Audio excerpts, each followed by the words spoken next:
One of the most difficult parts of the disaster in Japan is the whole nuclear issue. And we're going to talk about that next on Toad Vlogs, the morning show. Ontario, Canada, as well as other countries, are rethinking their nuclear plans. And the only exception to this would be the United States of America, where big business owns it outright, and the people have no say whatsoever. Canada's very close behind, and I think this rethink is not much of a rethink.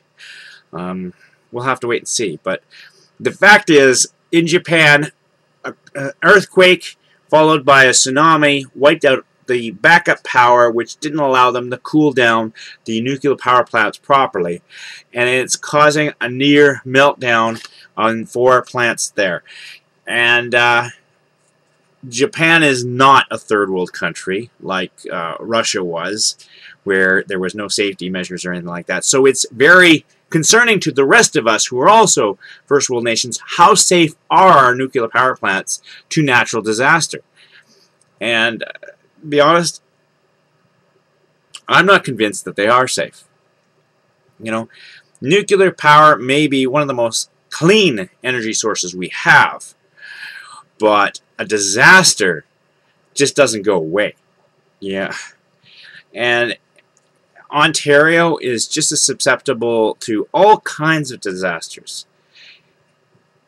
I just don't see how it's going to be safe. I just don't. Short of, you know, I don't know, putting them in space or putting them deep underground, I don't know what the solution is. But we really got to rethink the nuclear issue and come up with a solution that's better and less damaging. But of course, the money talks.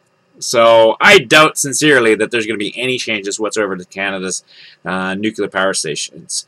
Alberta sits on one of the biggest coal reserves in the world.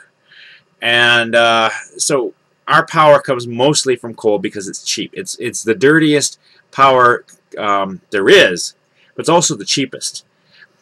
So we have no nuclear power plants. We do have one nuclear facility in the University of Alberta, which is used for drug research. It's a tabletop nuclear reactor, but is not used for power as far as I know.